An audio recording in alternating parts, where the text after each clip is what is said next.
We're talking about what is the culmination that has added up to a total dumpster fire.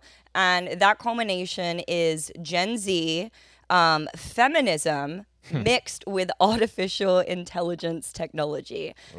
So a New York Times article was released. This was about a month or so ago now. And I'm just going to read the beginning of the article. So, Girly Girl Productions, a mysterious trio supposedly based in St. Louis that seemed to have a perpetual ability to turn ironic, startling contemporary internet humor into music. Most girly girl songs follow a brutally effective structure, an intro verse about how empowered women are, followed by a chorus about using that power to do something horrifyingly destructive. So this group, Girly Girl Productions, they've been going pretty viral on TikTok over the last several months, since about mid-August, in particular with one song that's really taking the internet by storm. And for me, this is just a reflection of everything that is wrong with those three things that I mentioned at the start of the story. So first, let's go ahead and play the first video that I sent you, Cal. And this is going to kind of tease it a little bit and give you guys an idea of the controversy it's stirring up. A man making AI of Will Smith eating spaghetti is funny. A man watching a deep fake AI porn of a woman he's friends with is a mistake. And a man using AI to help write an exam is smart, but a girl using AI to make girly girl songs for girly girls? No. It's the end of the fucking world when girls want to have fun with AI too. Why is that? It's crazy how sexism is still rampant in 2024. So all you hating haters go focus on the real issues first before attacking us girls for wanting to have some fun. Okay, we can stop it. Okay. Oh my God. That girl's angry. That was painful. Yeah, isn't that a little bit terrifying? Yeah. Okay, so I'm pretty much the opposite of a feminist, as you guys have probably gathered by now. I'd even probably go so far as to call myself an anti-feminist. I believe this is an ideology that is responsible for so many things, negative things that have happened in society, including the declining birth rate, the destruction of the nuclear family, and so many more things. And to illustrate that, let's take a look at the way this has now impacted Gen Z. A big thing with women's empowerment and feminism is that too often it's become synonymous with man-hating and putting men down. And so this song specifically is about 10 things that this AI, this woman AI, can name that women need before they would ever need a man. And we'll pause it like midway through just for any copyright to laugh and, and give our thoughts, and then we'll play the second half. So let's do it like that. And I can name 10 things us girls need before we ever need a man. 1 new vape, 2 lines of coke, Oh, 3 God. from the bar, 4 more lines of coke, Oh, 5 gas fries, 6 hits of my blunt, 7 more lines of coke, 8 pairs of shoes, 9 baby belts, and 10 drunk cigarettes. Wait a minute. So wait, is this AI singing what girls want? This is AI speaking on behalf of Generation Z girls and the things that they would need. That's 13 lines of cocaine, by the way. That's 13 lines of cocaine, which is bad, Kelly. That could destroy your life.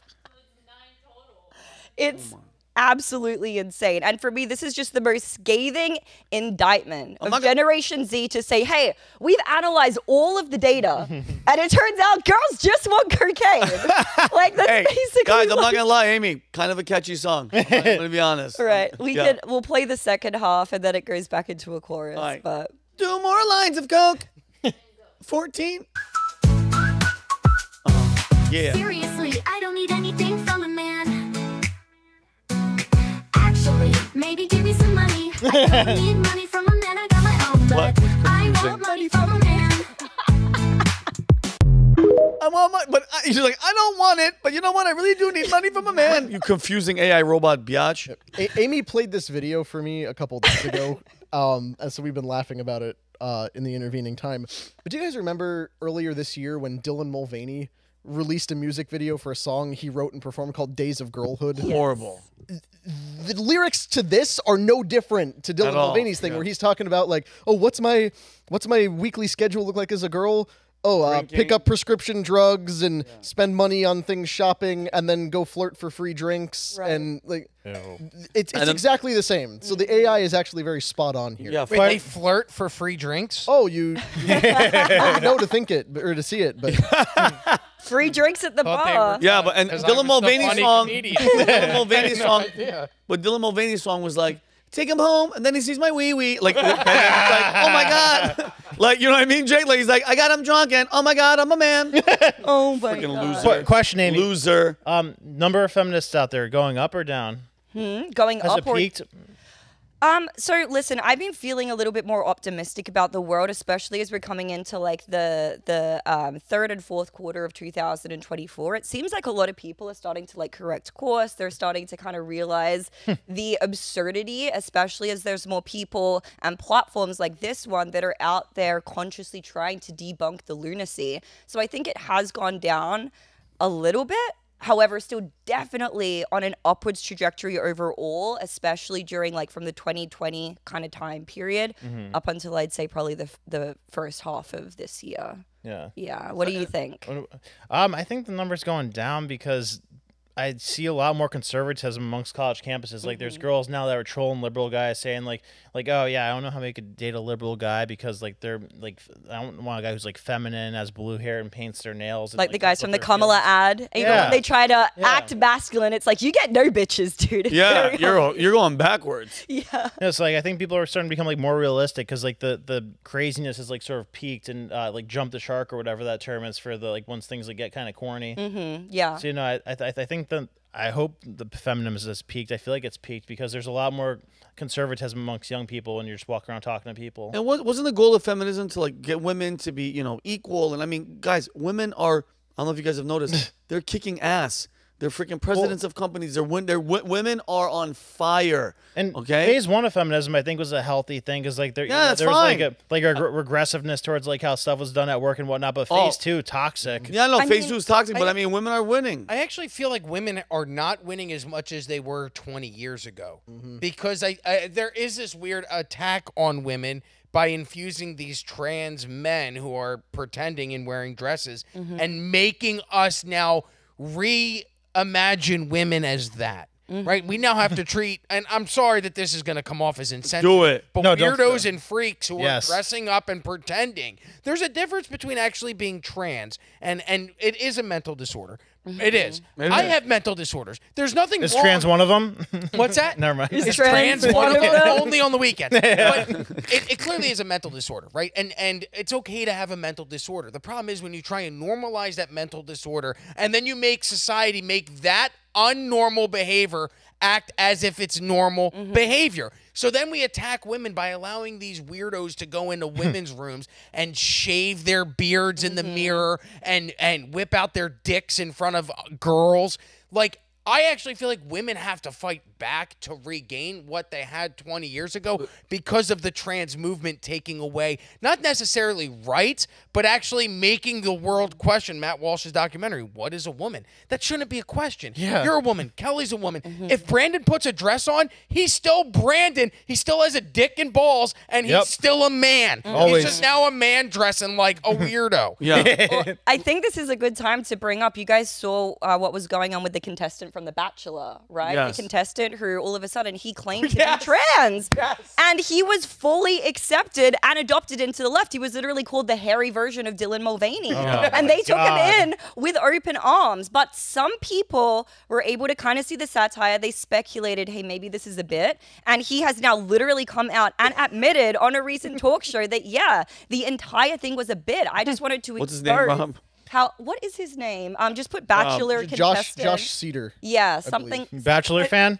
No, No, he was. Listen, I'm a big Bachelor fan. Me too. That's my guilty. You Back watch in the watch day. it? Back in the day. Oh my god, we should watch the next season together. Okay. All right, Fun. but Amy, and Amy, not to distract, because I know you want to show something, but guys, I think for the feminists, for the women that fought for all the years, think about it, for women, the shit that men used to put women through, the voting, the everything, to become equals, and then have men destroy the entire movement, and you guys let them do it because they're like, oh girl, live your truth, where are those feminist women? Who's that actress Alyssa Milano, that freaking loser that shows up to the Brett Kavanaugh hearing. This sits in front of the camera. But show that to them, Rob. Show that. That's a trans bastard. Oh, I trolled you. I'm like, well, I knew all along. Yeah, he had tattoos in the chest tattoos. Well, I mean, it's believable because anybody who puts on a Party City wig and walks out the door in a dress can claim that they're a woman, and especially in more liberal cities, like that's something that's accepted. They can just walk into a male restroom.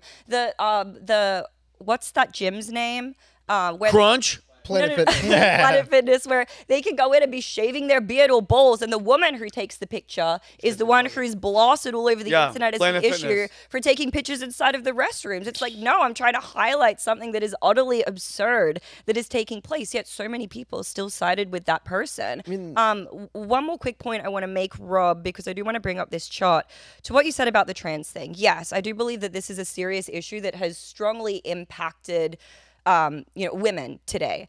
However, I think feminism has had far more diabolical consequences. And I think a big part of it is also with the whole like girl bossing, lady boss, I don't need a man type of situation because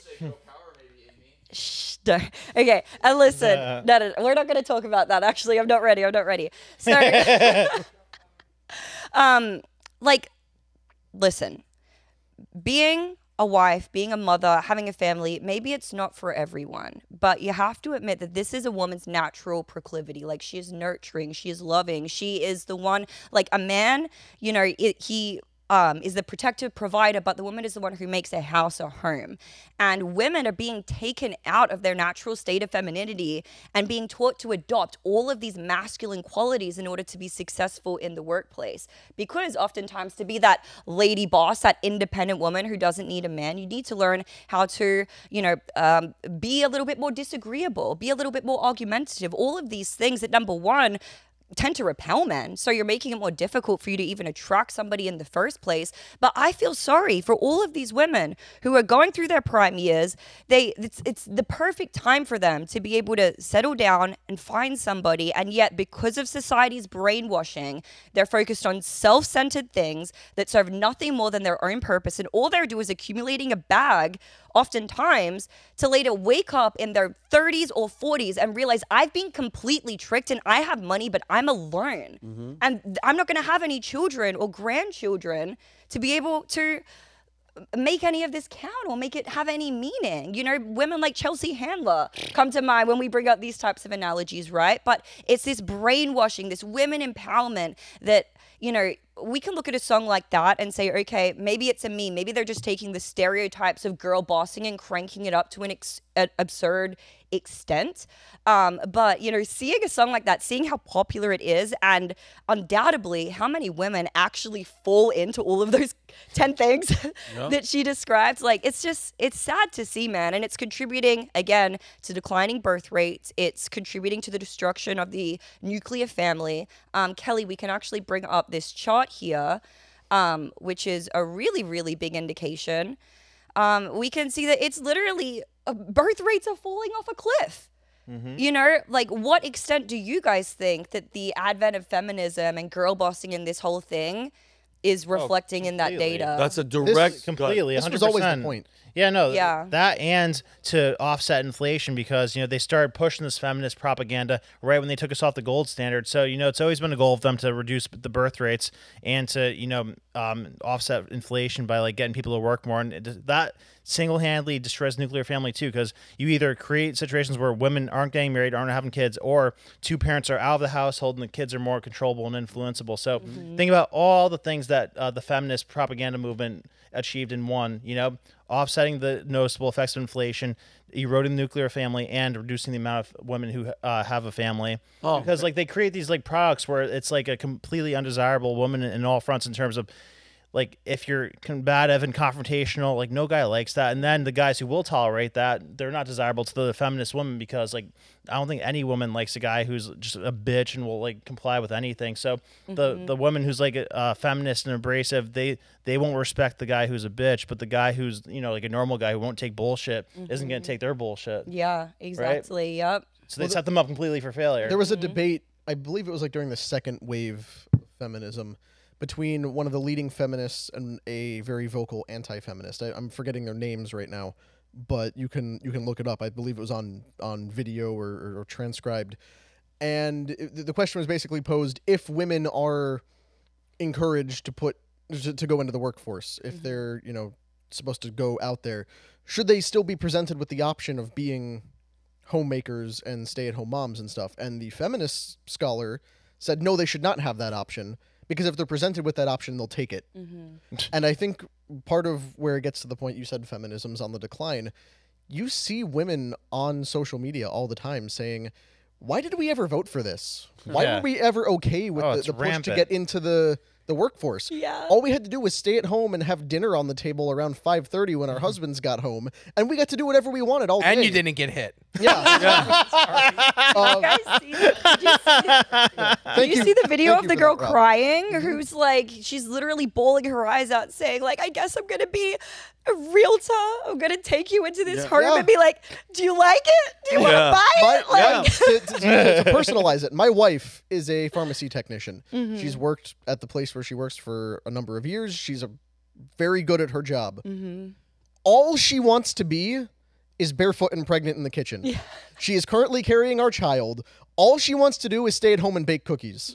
And every morning she's like, ugh, I gotta go work in a pharmacy, I guess. And that's not to say that it has to apply to every woman. And then that's the whole point. You shouldn't obligate people to do that, and people should be free to pursue their ambitions. But the reason my wife can't be barefoot and pregnant in the kitchen is because if she stops working, we can't afford rent. And they have covered up the cost of inflation and generated twice as much taxable income by saying everybody has to go into the workforce immediately. And that was the scam they pulled off, and they have gotten away with it for 60, 70 years now? Yeah, in the 50s, you could have a house, like on an average income from one person, you could have a house, 2 cars, like 3 kids, multiple vacations per year. A side girl. I mean, exactly. Especially it wasn't even that long ago. Like, sure, the 60s, but look at the Simpsons. That started in, the 80s, I think? Marge was a stay-at-home mom. Homer was like a nuclear reactor technician. Same was Love and Marriage. What was Married with Children? They had a very large house with cars on like a single income, and that was like the mid to late. Every 80s. sitcom was like that too. Like the Cosby Show, There's actually a meme, and it's the Al Bundy house, and it says, look what a simple shoe salesman could afford in the 80s compared to today. It was like a 3-bedroom house in Chicago. My wife, my wife met me and my 5-year-old son at the time, and my wife was very career-driven. She worked for a medical billing company. She was rising up throughout the company. She met my son. She started to take over as like a stepmom in his life, started having an active role in his life. The more serious our relationship got, the more she hated going into that office every day. And there became a switch where it became unbearable for her to go to work. And at that point I said, hun, just quit. We'll figure something else out. And we did. And she made the switch then to working from home. And she has had for the past 7 years, she has had multiple jobs where she's worked from home, which allows her to be with the kids. Our 5-year-old now, her stepson is now 15 and in high school. She's able to drop him off for the bus in the morning. She's able to be there in the afternoon to pick him up and take him to jiu-jitsu while still working and earning an income. Our 5-year-old, she now homeschools because she has the ability through her workday to sit and work with him during lunch breaks and time that she has off. So there is a way for people like your wife to have the best of both worlds, to be able to work and to be able to be a homemaker, but it's that work from home balance that COVID created. And luckily, but I'm telling you, I've seen the switch in a woman, and it is that switch of your wife's going through it now. Having that joy, love, a child, that responsibility does make you want to not go to work as much and be home. And that's why I love the work from home model. And to show the difference between men and women, all it's made me want to do is work harder. Yeah. It makes me want to pull longer hours at work, make more money, be more creative, more driven, accomplish more things with my job. Yeah. Because I know I now have my wife and my child depending on me. It's evolutionary psychology. You know, we're programmed this way for a specific reason. And there's nothing wrong with having goals and aspirations and doing well in your career. Like, obviously, I'm very passionate about what we do here at Valuetainment. And for me, what's great about it is it has a bigger purpose attached to it. beyond anything that's just like monetary wise. But I used to work in sales.